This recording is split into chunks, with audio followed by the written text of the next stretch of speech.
That dinner started everything I never imagined this. Sitting across from Harold Covington in that magnificent restaurant, I had no idea this night would change my life. Next to me stood my 18-year-old husband, Richard, who may have been invisible. It'd been a while since I felt for him. His business trips, shifty eyes, and dismissive answers destroyed me. I knew he was faithful but couldn't prove it. Harold Covington, 68, seems muscular and energetic, broad-shouldered, personable, and present. Every motion and word he made was authoritative. His interest on me was unmistakable that night. He never looked away, poured my glass before I asked, and leaned in when he spoke. Richard, he was unconcerned. He merely wanted to impress Harold. Richard excused himself and to the restroom. Harold leaned in when he disappeared. His deep, steady voice was meaningful. Richard's career is at risk. Sales are down. Clara, his focus is slipping. He looked at me for a moment. Clara, your husband is taking from me and jeopardizing his future. He then pulled a big folder from his briefcase and handed it to me without looking away. My losses total hundreds of thousands. He'll be jailed if I call the cops. I felt his eyes searing into me as I put the folder in my backpack. My hands paused over the folder cover. I was curious but terrified to look inside. Harold was observing me with dark, unreadable, yet seductive eyes. With a slight lean, he smiled. His voice murmured, "Clara, you look gorgeous tonight. Was that clothing chosen for me?" His words paralyzed me. For a moment, I forgot to breathe. He was messing with me, or was he serious? Strange feelings twisted inside. His attentiveness delighted and unsettled me. Richard returned to the table before I could react. Harold reclined sipping wine. If nothing had occurred, Harold turned to Richard and spoke calmly as he sat down. "Your flight to Miami is tomorrow morning. Repair those sails." Richard tensed. "Okay." I saw him swallow hard and nod. Returning home changed everything. Richard went to bed and fell asleep without a thought. I grew uneasy seeing him relax. The words of Harold stuck with me. The impulse to open the folder in my backpack was overwhelming. Actually, the folder was an excuse. Harold knew his goal. Subscribe before Harold and Clara's story gets crazier. Subscribe and enable alerts on my channel. This story will get intense, so please finish it. Comment: very helpful. I entered the kitchen at night. I didn't light it. I took the folder from my bag. My hands shook. Breathing deeply, I opened it. Some papers fell out. Then images of Miami hotel room. Richard, a blonde woman, a bed and champagne. My throat dried. Churned stomach. The end.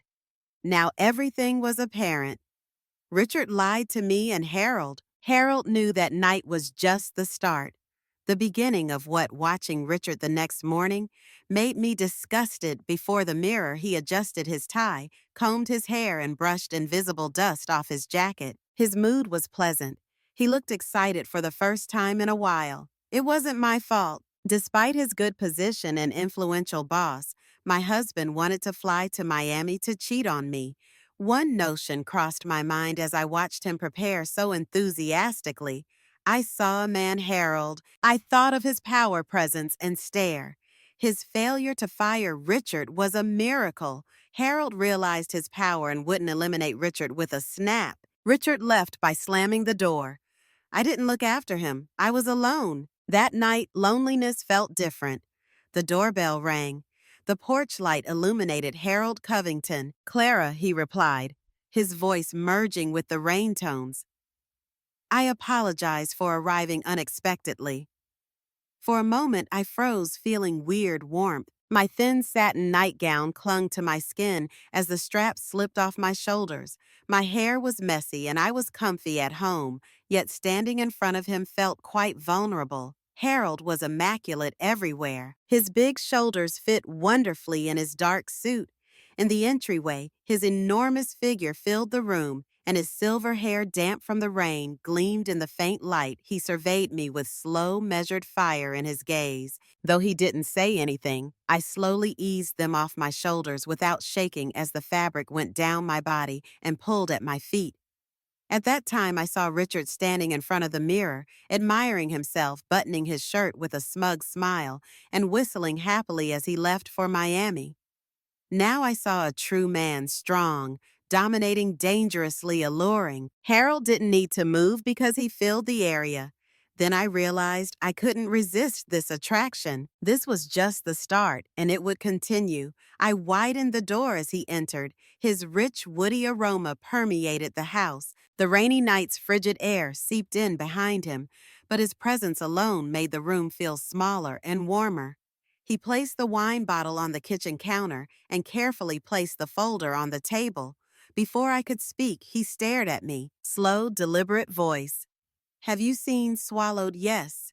He nodded slightly. You weren't surprised. Looked away.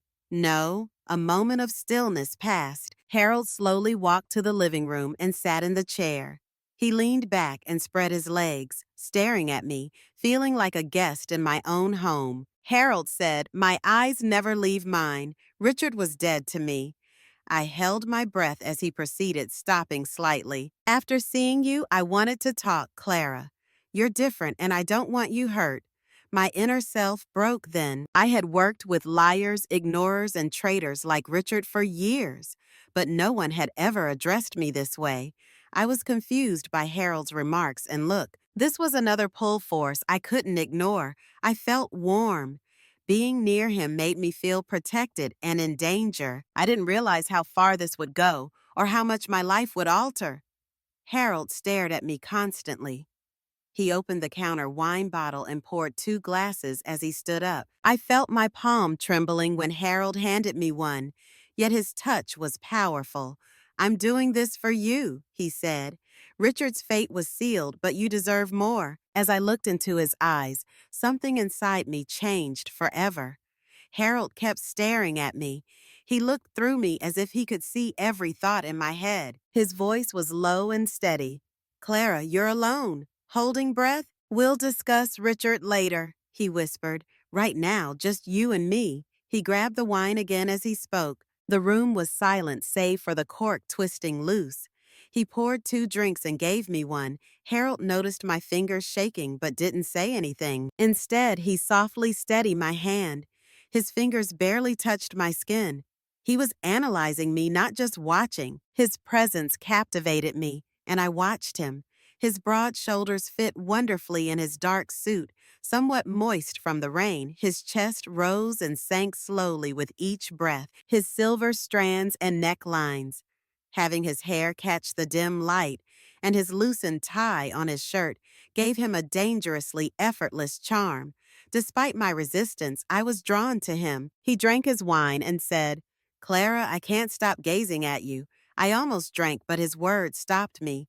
My body grew hot. You mean what? Asking in a whisper. Small grin from Harold. Do you not know? I felt strangely peaceful as our eyes locked. I had not spoken to or been looked at by a man like this in so long. I thought about Richard's disinterest and chilly eyes. He had never stared at me so long. Harold wasn't simply watching me. He wasn't attempting to evoke emotion. He felt it and was about to take it. I drank some wine. It felt wonderful, weighty, and warm. I was fixated on him. My anxiety had vanished, replaced with lightheadedness and floating. Harold leaned toward me with his hand on the table. His voice deepened, Clara. I can't allow Richard ruin your life. Too pretty for that? I couldn't speak as my breath caught and my lips parted. Harold added, I have an offer. All my thoughts stopped. I realize it's fast, he added gently, but certain things are immediate. I'll seize Richard's power, not his job. Demote him. He'll survive without his old income. His eyes scanned me before speaking. Clara, I can take you to Switzerland. We can go. Ringing invaded my ears. Was he here for this? Take me a storm erupted within.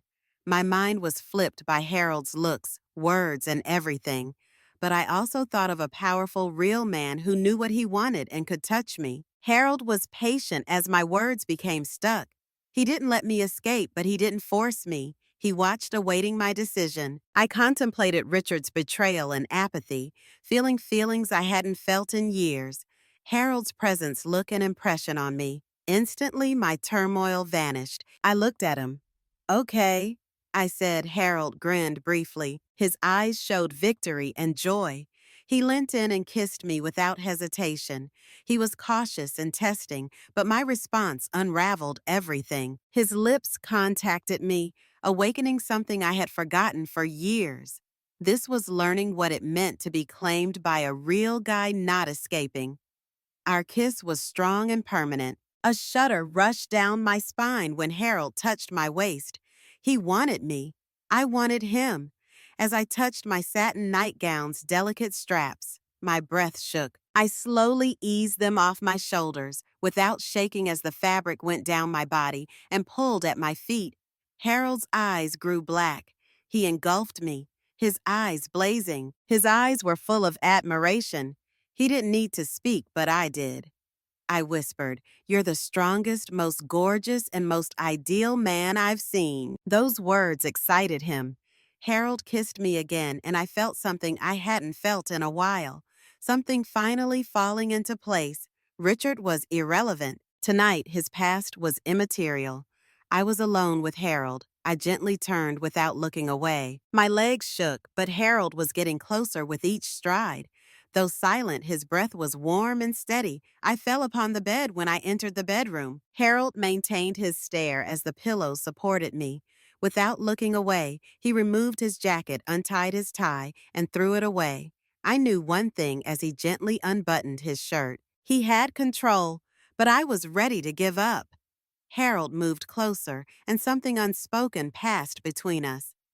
Harold approached. His huge frame and fragrance made me feel close to him.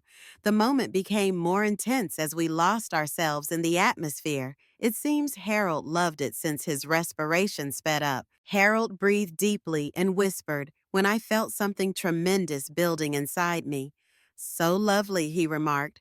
We kept talking about our warmth and enthusiasm. Harold sometimes moved faster. I was dizzy. First, I grabbed his hair, then carefully slipped my hands down his shoulders to his waist. My legs trembled like they had found their place again. My hands were on his waist. "I'm taking Harold away." "Oh," I gasped. "Please release me." I gasped and begged. My noises got louder, but I didn't care. Closed my eyes. I enjoyed everything. A wave of emotion passed through me again and again. That alone proved my choice was proper. Harold was breathless and red-faced. I saw his muscular shoulders stiff and legs cramping. Then he relaxed. Harold lay next me, and I felt his warmth. Harold looked at me in bed. His breathing was erratic. His skin heated and his strong, broad shoulders had relaxed, yet his piercing, unyielding stare remained. "What will you do?"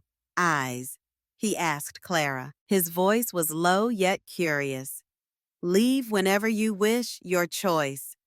Without hesitation, I replied, "Harold, I've decided." I grabbed his hand hard, not hiding my excitement. "Tomorrow I'll leave a note and depart that house. Go to my mother's and file for divorce." Harold tilted his head, his eyes shining. A woman like Clara should live her best life. Slow exhalation, I gently stroked his face. "Harold, I won't be at my mom's. Trust me, I want a new life in Switzerland with you." Harold lifted an eyebrow, yet his eyes were filled with something soft and true. "Harold, I want a child." Though my voice quivered, my words were unwavering. "Should have a child together." Harold's expression gave me strength like never before. His look showed surprise, admiration, and possessiveness. He kissed me after a few seconds of silence. "I'd do anything for you, Clara," he muttered. "Anything I know. This story has moved you if you've read this far. Don't miss anything. There's more to share. Click follow, enable notifications, and leave a comment.